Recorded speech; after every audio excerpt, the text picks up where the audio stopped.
¿Entro yo directamente? Sí, sí, sí. Bueno, primero pediros disculpas de que no pueda contestar en catalán, aunque lo comprendo muy bien, pero tengo muchas dificultades y sería un lío. Es mejor que me exprese así, creo que todos nos podemos entender, porque quiera intervenir en catalán lo puede hacer, ¿eh? Y para mí, pues bueno, voy a resumir un poco lo que es el libro, lo has dicho tú ya en parte, y cuál era el objetivo real que nos motivó a hacerlo, pero creo que el interés mayor será pues que con vosotros se establezca un debate, sobre todo sobre el problema de la memoria histórica. Yo creo que sí que hay que luchar contra ese miedo, pero últimamente hemos tenido acontecimientos que han puesto sobre la plaza pública, se puede decir, este tema, con la intervención del juez Garzón, que ha acabado en lo que ha acabado, pero creo que todos tenéis pues opiniones y que para mí también es importante conocerlas y quizá establecer un debate, ¿no? O sea que en la medida de lo posible, no creo que, porque como mañana tengo que hablar de un poco de los temas que tú has hablado, de todo lo que hemos vivido en este último siglo y en el comienzo de este, ¿no? Que efectivamente, bueno, pues a mí me ha tocado, aunque sea cuando era niño me tocó la guerra, por supuesto, no puedo decir que tengo una conciencia de aquellos acontecimientos porque los haya vivido, los sufrí, pasé al exilio, fue allí que ya llegué a, más que nada a través de los testimonios, los de mi padre y los de otros exilados, y luego por haber estudiado y haberme tratado de enterar de lo que fue aquellos acontecimientos, ¿no? Pero bueno, no solamente fue el 19 de julio, una tentativa, aunque haya sido abortada, de revolución social en España, luego transformada en guerra civil, pero hubo, como sabéis, el fascismo en el mundo entero, luego vino la Guerra Fría, había la Revolución Rusa, después ha habido otras tentativas de revolución en el mundo, ha habido el movimiento de descolonización, después ha habido, últimamente, todavía lo estamos viviendo, la crisis del capitalismo, etcétera, etcétera. Es decir, que efectivamente creo que en lo que me ha tocado a mí vivir, y vosotros, algunos de los que tenéis más o menos o estáis próximos de mi edad, y los que son más jóvenes, pues también saben lo que ha sido este pasado más o menos reciente, ¿no? Bueno, de todo eso, pues digo, hablaremos mañana, será otra discusión. Hoy el objetivo que me habían propuesto los compañeros era hablar sobre este tema concreto de la memoria histórica que está hoy de actualidad, como digo, a través de esta decisión del juez Garzón. Entonces, me voy a referir a esto, pero si hay alguien que quiere hacer alguna pregunta o formular alguna opinión sobre otros aspectos, yo estoy dispuesto a debatir también, ¿eh? O sea que no vengo exclusivamente a hablar de este tema, si hay otras personas que consideran que hay otras cosas de interés también a hablar esta noche. Entonces,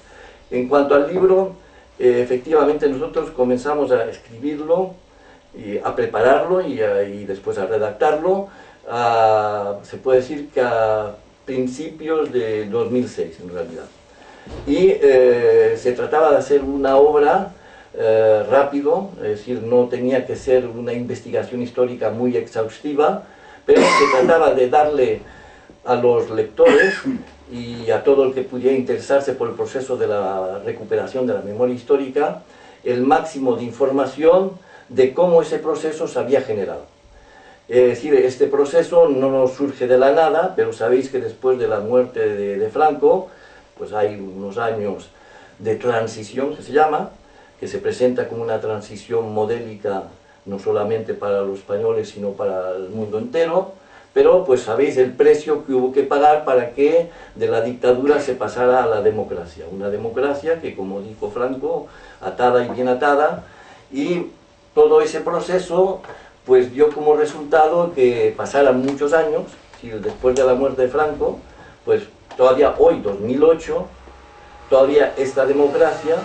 sigue reconociendo como legales las sentencias pronunciadas por los tribunales represivos de la dictadura. Es una vergüenza, es algo inexplicable,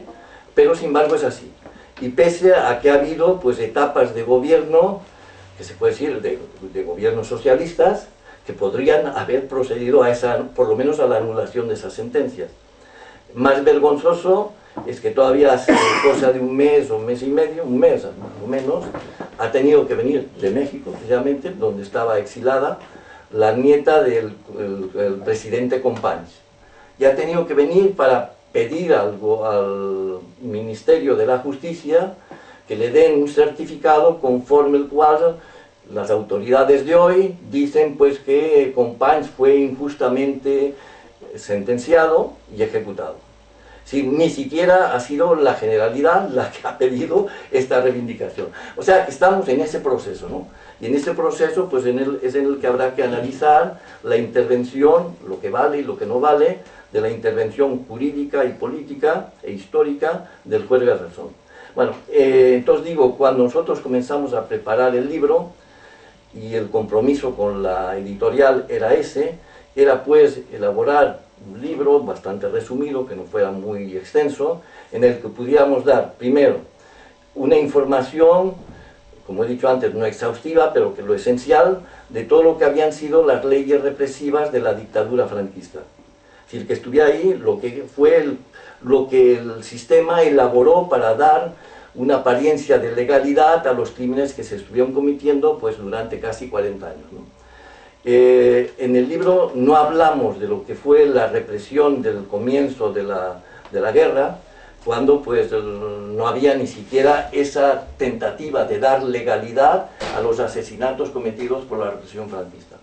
Y de ahí que todavía es uno de los temas que está todavía pendiente, que es el de las fosas comunes y toda la gente que fue fusilada, sin juicios, se entiende, y enterrada en fosas comunes o en los bordes de las cunetas. Bueno, entonces el libro tenía, primero dar esa información, es lo que hacemos,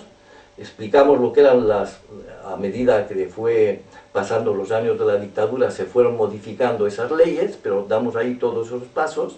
y después entramos a estudiar, a resumir y a dar información sobre lo que fue el proceso de transición, es decir, del paso después de la muerte de Franco a la democracia, con la instauración de esa monarquía que había sido nombrado por Franco, pero que después con el pacto de la transición pues se acepta y bueno, hay un referendo para darle un viso de legalidad, pero no se le pregunta al pueblo si prefiere otro sistema o si prefiere aquel, sino simplemente si reconoce y acepta la monarquía, es decir, que se le impone la monarquía, que es, por supuesto, un régimen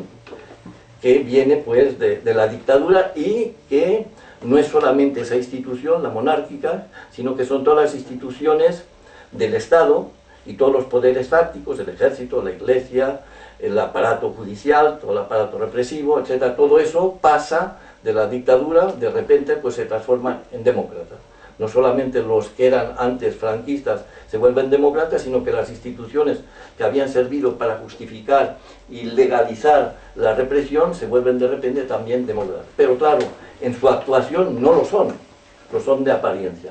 Pero todo eso pesa y hace que, pese a que después, a principios de los años 80, hay pues 14 años de gobierno socialista, pues esas leyes se van modificando muy poco y sin embargo se siguen manteniendo las sentencias del franquismo como legales. Tan es así que en el año 89 la viuda del comunista Julián Grimau, que quizá es un personaje que yo creo a muchos les sonará, porque cuando fue fusilado creó una conmoción internacional, porque